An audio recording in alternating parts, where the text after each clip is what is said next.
etc., they will talk about the men in these countries as being lazy, untrustworthy, they fritter away money, they will, drink, etc., etc. So there is a silent discourse that's being produced about men, particularly in Muslim men, about not being good, use this funny word, husbanders of resources, whereas the women are highlighted and showcased as the money managers. But if you really look at the story on the ground, and I'm an anthropologist, I do that, I look at what's going on in terms of social dynamics.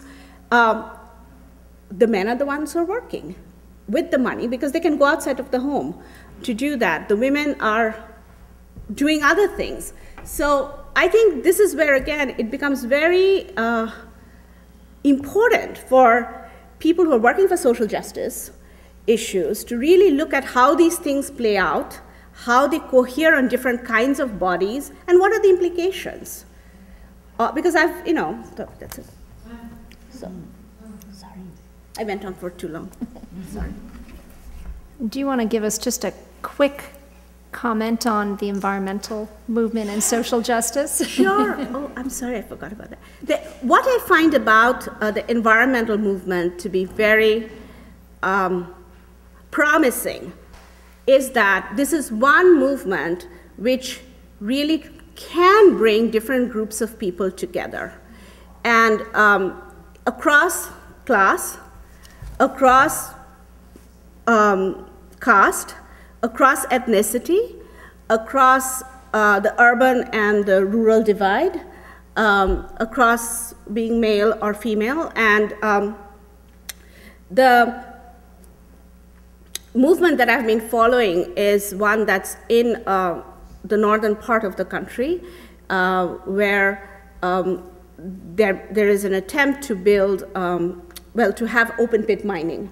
And this is going to be done by Asia Energy, a UK-based mining company that's going to relocate about 50,000 people and have open pit mining in a country. If you know the history of Bangladesh, it's sort of like tsunami land, right? It's a country on boats. They're going to have open pit mining, remove all these people, and then compensate them heavily, but they believe that it is, they're saying something like they're going to pay the government and about $12 billion or something, which is a lot of money.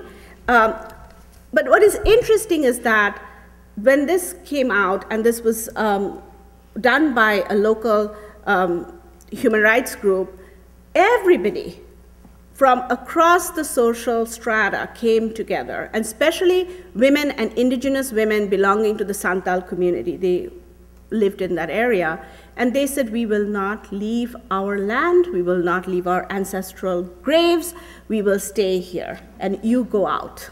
And they were able to evict this organization from their community.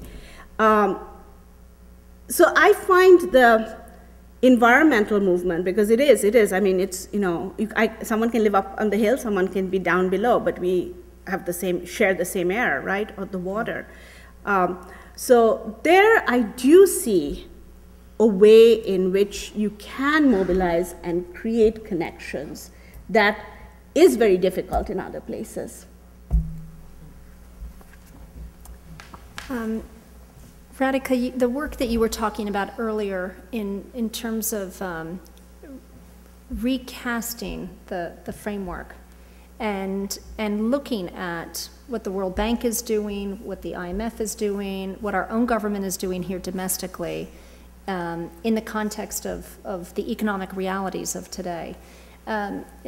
Some of that work necessarily is calling into question very well established governmental frameworks.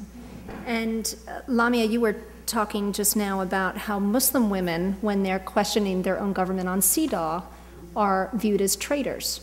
The process that you're going through right now, do you ever feel as if that the questioning of the actual pillars of the economy is in some way traitorous is the wrong word, I think, in our context, but considered is so unorthodox that that you get pushback. Yeah, that's the point. I spoke early on just about the work I've been doing about the crisis in the United States, but the larger project that I've been working on for the last 4 years is actually been to question that orthodoxy. And what I have been doing, anyway, it's a long story, is to try to bring in heterodox economic analysis done by feminists, Marxists, post-Keynesians, incredibly rich with information underneath the rubric of human rights. And so when, often whenever someone says an economist, especially within the human rights community, they immediately think of the IMF. And I want them to think of me, and not the IMF. And so it's trying to bring in this heterodox analysis that has been around for a long time, and it's incredibly rich with information, but bringing it in underneath this umbrella of human rights so that we can question the orthodoxy of neoliberal economic policy. I mean, the crisis is not as wobbly as we thought, but it's definitely a moment that the neoliberal agenda has to be questioned. And how are we questioning it? Well, this is one way to question that orthodoxy. So yeah, I mean, it's always, when the orthodoxy is deregulation helped growth. Well, whose growth? Let's look at where the employment, where is your obligation to an adequate standard of living and the right to work? That is your obligation as the state. And so in this country in particular, I mean, we've had jobless growth for a very long time. So what is that growth about, and who is it for? So yeah, the purpose of the project is to question the orthodoxy. It was actually very interesting. I was invited on December 10th, on the 60th anniversary of the Declaration, to speak on a panel with a bunch of people from the IMF. And she's getting closer, see.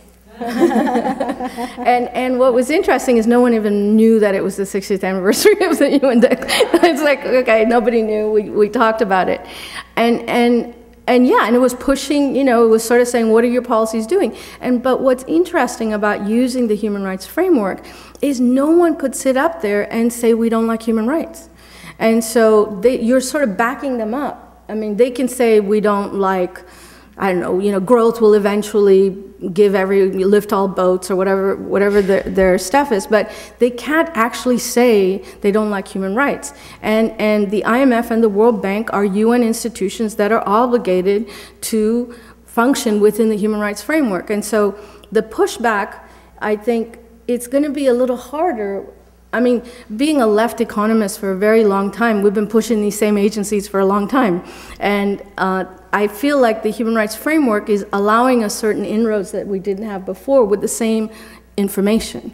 And so the research that's been done by incredible economists, many of them here, is now being brought into policy frameworks that they haven't been able to get into. So yeah, there will be pushback, but in some ways, it's turning the language on them and saying, look, if you really believe in human rights, you can't just go invade countries.